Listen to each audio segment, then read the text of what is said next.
মাতরম বন্দে মাতরম তৃণমূল কংগ্রেস জিন্দাবাদ জিন্দাবাদ জিন্দাবাদ তৃণমূল কংগ্রেস জিন্দাবাদ জিন্দাবাদ জিন্দাবাদ মমতা ব্যানার্জি জিন্দাবাদ জিন্দাবাদ জিন্দাবাদ মমতা ব্যানার্জি জিন্দাবাদ জিন্দাবাদ জিন্দাবাদ শেখ বন্দ্যোপাধ্যায় জিন্দাবাদ। উত্তর থেকে দক্ষিণ লোকসভা নির্বাচনের পর রাজ্যে বিধানসভা উপনির্বাচনেও সবুজ ঝড়। শুধু সবুজ ঝড় বললেই চলবে না, এ যেন সবুজের টর্নেডো। সবুজের টর্নেডোর দাপটে রাজ্যের 4টি কেন্দ্রে ধরাশায়ী ভারতীয় জনতা পার্টি। 4টি কেন্দ্রেই শাসক দলের তৃণমূলের কাছে বড় ব্যবধানে হারতে হলো বিজেপি প্রার্থীদের।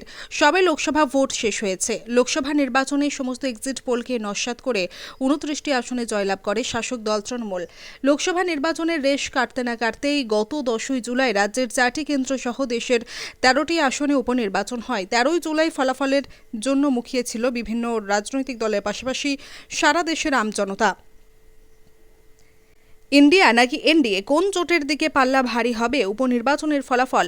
শনিবার গণনার পর থেকেই রাজ্যের 4টি বিধানসভা আসনে এগিয়ে যেতে থাকে শাসক দলের প্রার্থীরা।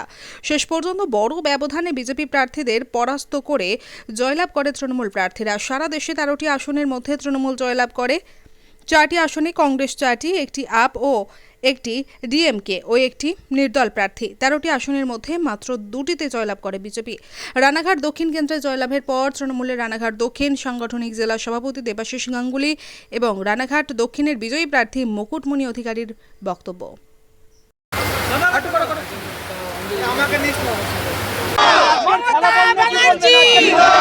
এই ফলাফল আমরা দক্ষিণ বিধানসভার মানুষের কাছে কৃতজ্ঞতা জানাচ্ছি, অভিনন্দন জানাচ্ছি, ধন্যবাদ জানাচ্ছি।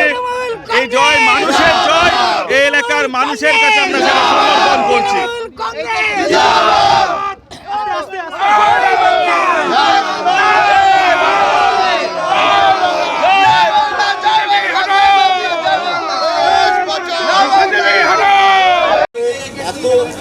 ব্যবধানের জয় কি বলবেন? আমরা আপ্লুত, আমরা কৃতজ্ঞতা প্রকাশ করি। আমরা সমস্ত রানাঘাট দক্ষিণের মানুষের কাছে নতমস্তকে প্রণাম জানাই, ছোটদেরকে ভালোবাসা জানাই এবং সর্বোপরি মমতা ব্যানার্জি, অভিষেক ব্যানার্জি এবং আমার নেতৃত্ব কর্মী সমর্থকদের কাছে আমরা চিরকৃতজ্ঞ। লোকসভা ভোটের পর বিধানসভা এত ভালো ফল কিভাবে হলো বলে? দেখুন, লোকসভা ভোটে একটা আঙ্গিকে মানুষ ভোট দিয়েছিলেন। মানুষের মনে হয়েছিল যে বিজেপি আসলে দেশে কোনো ক্রান্তি হবে, বড় পরিবর্তন হবে, মানুষের অ্যাকাউন্টে আবার 15 লাখের যে স্বপ্ন দেখানো হয়েছিল, 15 লাখ টাকা ঢুকবে, বছরে 2 কোটি করে চাকরি হবে, মতুয়া উদ্বাস্তু রাজবংশীরা নিঃশর্ত নাগরিকত্ব পাবে, মানুষের সার্বিক ডেভেলপমেন্ট হবে। কিন্তু সেই জায়গায় দাঁড়িয়ে কোনো কথা রাখেনি বিজেপি, কোনো কাজ করেনি। যেটুকু ডেভেলপমেন্ট পশ্চিমবঙ্গের মমতা ব্যানার্জির হাত ধরে। তো সবাই উন্নয়নের কাণ্ডারি মমতা ব্যানার্জির সমর্থন। বিধানসভায় আপনি ওখান থেকে জয়ী হয়েছিল, সেভাবে কোনো উন্নয়ন হয়নি, এখন কি বলবেন? যে কাজগুলো করতে পারিনি সেটা অবশ্যই আমার ফার্স্ট প্রায়োরিটি। সেই সঙ্গে সঙ্গে মানুষ যা ডিমান্ড করবে আমি সেগুলো করার চেষ্টা করব।